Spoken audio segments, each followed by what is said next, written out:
नमस्कार. न्यूज डंकामध्ये मी महेश विचारे आपल्या सगळ्यांचं मनपूर्वक स्वागत करतो. मित्रांनो, सर्वोच्च न्यायालयाचे सरन्यायाधीश धनंजय चंद्रचूड यांनी मध्यंतरी गणेशोत्सवादरम्यान आपण पाहिलं की स्वतःच्या घरी गणपतीची प्रतिष्ठापना केली होती आणि त्यासाठी पंतप्रधान नरेंद्र मोदी यांना आमंत्रित केलं होतं. स्वतः नरेंद्र मोदी चंद्रचूड यांच्या घरी गेले होते. तिथे त्यांनी आरती केली, दर्शन घेतलं आणि त्या संदर्भातली त्यांनी एक पोस्टसुद्धा केली होती की आपण धनंजय चंद्रचूड यांच्या आमंत्रणावरून तिथे गेलो, त्या ठिकाणी दर्शन घेतलं. या पोस्टवरनं संपूर्ण देशभरामध्ये खळबळ उडाल्याची आपण पाहिली की एका न्यायाधीशाने कसं काय पंतप्रधानांना बोलवलं, पंतप्रधानांनी तिकडे जाणं म्हणजे एक प्रकारे संविधानाचा अपमान आहे. त्याच्यावरनं निश्चितपणे वेगवेगळ्या ज्या काही केसेस किंवा खटले चालू आहेत चंद्रचूड यांच्या अध्यक्षतेखाली म्हणा किंवा त्यांच्या खंडपीठाच्या अंतर्गत जे खटले चालू आहेत त्यावर एक प्रकारे प्रभाव टाकण्याचा प्रयत्न पंतप्रधानांनी केला आहे का, अशा पद्धतीचा एक सवाल आणि शंका उपस्थित करण्यात आली होती. अर्थात पंतप्रधानांनी त्याला उत्तर दिलं होतं नंतर, पण त्यावर सविस्तर चर्चा संपूर्ण देशभरात सुरू होती. काही जणांचं म्हणणं होतं की पूर्णपणे चुकीचं आहे, न्यायाधीशांनी अशा प्रकारे करताच कामा नये, संविधानाचा एक प्रकारे तो अपमान होतो. म्हणजे संविधानात मधले अशा एका पदावर असलेल्या व्यक्तीने आपण काहीतरी गणेशोत्सव करतोय किंवा आपण एखादी पूजा करतोय, आपण आपल्या काहीतरी परंपरा ज्या आहेत त्या जपतो आहोत संस्कृतीप्रमाणे, ते हे काही दाखवता कामा नये. ते दाखवलं की याचा अर्थ आपण काहीतरी पक्षपातीपणा करतोय किंवा पक्षपातीपणा करू शकतो, भेदाभेद करू शकतो, अशी शंका मनामध्ये निर्माण होते. असं अनेकांनी मत व्यक्त केलं. प्रत्यक्षामध्ये हे मत व्यक्त करणारे जे आहेत त्यांचा राग हा नरेंद्र मोदींवर होता. बाकी त्यांचा प्रथा परंपरांचे काही संबंध नाही. प्रत्यक्षामध्ये नरेंद्र मोदी तिकडे गेले म्हणून काय कोणत्या खटल्यांवर प्रभाव पडेल अशी अजिबातच शक्यता नाही. पण अशा पद्धतीचं एक वातावरण तयार केलं गेलं आणि आजकाल पुरोगामित्वाच्या नावाखाली असं वातावरण तयार केलं जातं की संविधान जे आहे त्याला मांडणारा वर्ग जो आहे त्यांनी कधीच आपण काय कोणत्या धर्माचं पालन करतो हे दाखवता कामा नये. विशेषतः संविधानिक पदावर असलेल्या माणसांनी तर दाखवताच कामा नये.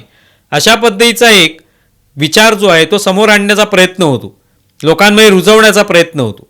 प्रत्यक्षामध्ये संविधानिक पदावर असलेला माणूस किंवा अन्य सर्वसामान्य माणूस हा एक व्यक्ती म्हणून सुद्धा आहे.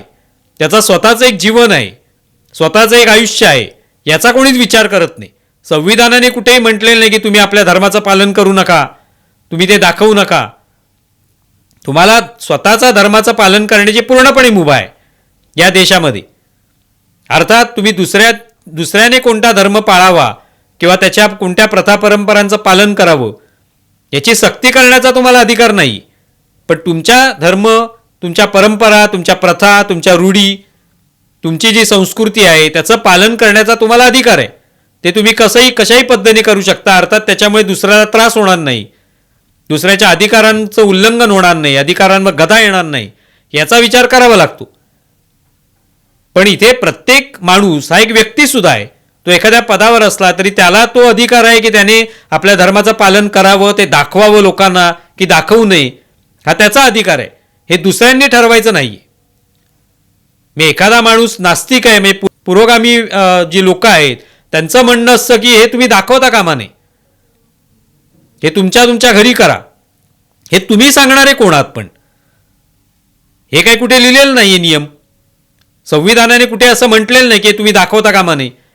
मला माझा कोणता धर्म आहे, माझ्या कोणत्या प्रथा आहेत, परंपरा आहेत, मी कोणती वेशभूषा करायची सार्वजनिक जीवनात वावरताना हे मी ठरवणार आहे. त्यामुळे तिथे कोणाचाही माझ्यावर सक्ती असणार नाही आहे, संविधानाची सक्ती नाही आहे की मी काय करायला पाहिजे.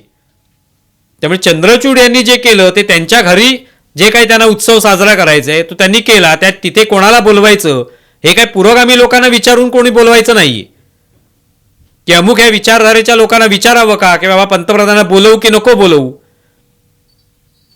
हे तुम्ही ठरवणार नाहीयेत. हे प्रत्येक व्यक्तीने ठरवायचे त्याला कोणाला बोलवायचे. त्याच्यामुळे कोणत्या खटल्यावर प्रभाव पडतो की न पडतो ह्या शंका घ्यायला तुम्हाला पूर्णपणे वाव आहे. तुम्ही मोकळे आजच्या शंका घ्यायला, प्रश्न विचारायला. पण त्या शंका येतील म्हणून आम्ही कोणाला बोलवायचं, लपून छपून काय करायचं हे करण्याची अजिबात आवश्यकता नाही. त्यानुसार चंद्रचूड यांनी पंतप्रधानांना बोलावलं, तिथे आरती झाली, दर्शन घेतलं, पण टीका व्हायला लागली. म्हणजे चंद्रचूड यांना ते सरन्यायाधीश आहेत म्हटल्यानंतर त्यांना आपल्या धर्माचं पालन करण्याचा अधिकार नाही, की त्यांनी ते दाखवताही कामा नाही. प्रत्यक्षामध्ये एखाद्याच्या नावावरून आपण ओळखू शकतो की तो हिंदू आहे की मुस्लिम आहे की अन्य कोणता भाषिक आहे किंवा अन्य कोणता धर्माचा आहे, हे आपण ओळखतोच. त्यामुळे त्यासाठी लपवण्याची काहीच आवश्यकता नाही. तेव्हा चंद्रचूड यांनी घरी गणेशोत्सव जर साजरा करायचं ठरवलं आणि त्याचं निमंत्रण ज्यांना कोणाला पाहिजे त्यांना दिलं, तर त्याच्यामुळे संविधानाचा कोणताच अपमान होत नाही, संविधानातल्या कोणत्याही कलमाचा त्या ठिकाणी अपमान होत नाही किंवा त्याचं उल्लंघन होत नाही. पण हे दाखवण्याचं एक वातावरण निर्माण करण्याचा प्रयत्न झाला. आता सर्वोच्च न्यायालयाच्या नव्या इमारतीचं भूमिपूजन झालं होतं 14 ऑक्टोबरला, आणि त्यावेळेला ते भूमिपूजन करण्यासाठी अनेक राजकीय मंडळी सुद्धा आली. म्हणजे खासदार नुकते आता खासदार झाले आणि यापूर्वी हरियाणाचे मुख्यमंत्री असलेले खट्टर त्या ठिकाणी होते आणि स्वतः सरन्यायाधीश तिथे होते. कुदळ मारून सगळ्यांनी, जे कोणी उपस्थित होते त्या ठिकाणी प्रमुख पाहुणे, विशेष अतिथी, या सगळ्यांनी कुदळ मारून या भूमिपूजनाचं एक सुरुवात केली. सगळ्यांनी तिथे नारळ वाढवले.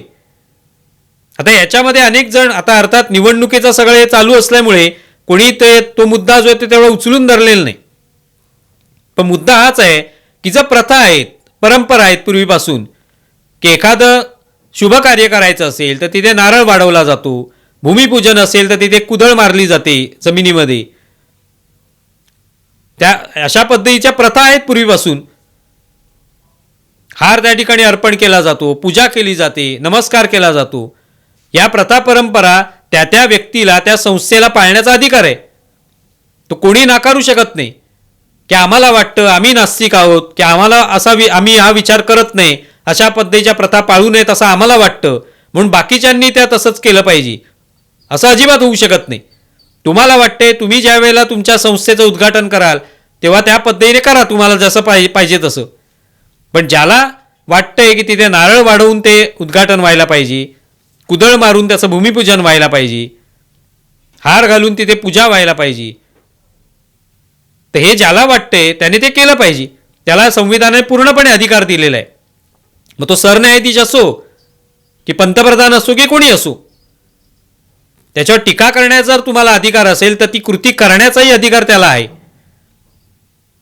त्यामुळे तशा पद्धतीने सरन्यायाधीशांनी ती कृती केलेली आहे. मग त्याच्यावरनं ते हिंदू आहेत की आणखी कुठल्या धर्माचे आहेत हे सांगत बसण्याची अजिबात आवश्यकता नाही. त्यांना वाटलं या प्रथेने आपल्या या भूमिपूजन व्हायला पाहिजे, नवीन इमारतीचं उद्घाटन व्हायला पाहिजे, त्यांनी ते केलेलं आहे, त्यांना तो अधिकार आहे. त्यामुळे आजकाल अशा पद्धतीने हा भेदाभेद निर्माण करण्याचा प्रयत्न खरे तर हे पुरोगामी तथाकथित लोक आहेत, हेच करत असतात. यांना स्वतःला देवाधर्माचं काही करायचं नसतं किंवा दाखवायचं नसतं, करत असतातच, पण लोकांसमोर दाखवताना आपले चेहरे वेगळे दाखवायचे असतात.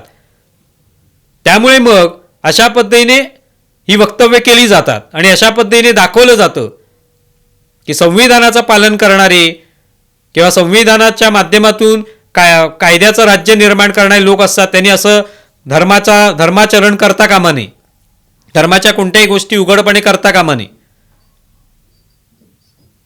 प्रत्यक्षामध्ये संविधानाने असं कोणालाही कुठे अडवलेलं नाही. प्रत्येकाला आपापला धर्म पाळण्याचा, आपापली संस्कृती पाळण्याचा पूर्ण अधिकार दिलेला आहे. अर्थात त्याला काही मर्यादा आहेत, हे मात्र खरं आहे. तर त्यामुळे आत्ता धनंजय चंद्रचूड यांनी हे जे उद्घाटन केलं त्याच्यावरनं हे स्पष्ट होतं की त्यांनी संविधानाचं खऱ्या अर्थाने पालन केलेलं आहे, की त्यांना जे काही अधिकार आहेत संविधानाने दिलेले त्याचं त्यांनी पालन केलं. त्यांना जो काही धर्म प्रिय आहे, त्यांना जी रूढी परंपरा प्रथा प्रिय आहेत, त्या पद्धतीने त्याचं उद्घाटन होऊ दिलं. अर्थात याचा अर्थ असा नाही की ते उद्या बाकीच्या धर्मियांवर अन्याय करणार आहेत, त्याचा अर्थ अजिबात असा असू शकत नाही. त्यालाच खरं सेक्युलरिझम म्हणतात, त्याला धर्मनिरपेक्षतावाद म्हणतात. पण जे आज बोंबाबोंब करतात सेक्युलरिझमच्या नावाखाली, त्यांचं सेक्युलरिझम काय असतं की आम्ही म्हणू तो त्या धर्माला फक्त दाखवलं पाहिजे, आम्ही म्हणू त्या पद्धतीने धर्माचरण व्हायला पाहिजे. तर ते खरे संविधानाचे मारेकरी आहेत, ते संविधानाच्या विरोधात बोलणारे आहेत. दाखवताना संविधानाचे पोस्टर घेऊन फिरतील किंवा संविधानाचं पुस्तक घेऊन दाखवतील.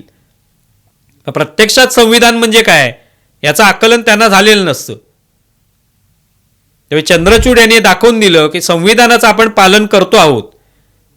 संविधानाने आपल्याला अधिकार दिलाय, मला अधिकार दिलाय, असं त्यांनी दाखवून दिलेलं आहे. तुम्हाला या संदर्भात काय वाटतंय जरूर कळवा. आमचा व्हिडिओ जास्तीत जास्त लाईक करा, शेअर करा आणि आमचं यूट्यूब चॅनल सबस्क्राईब करा. धन्यवाद.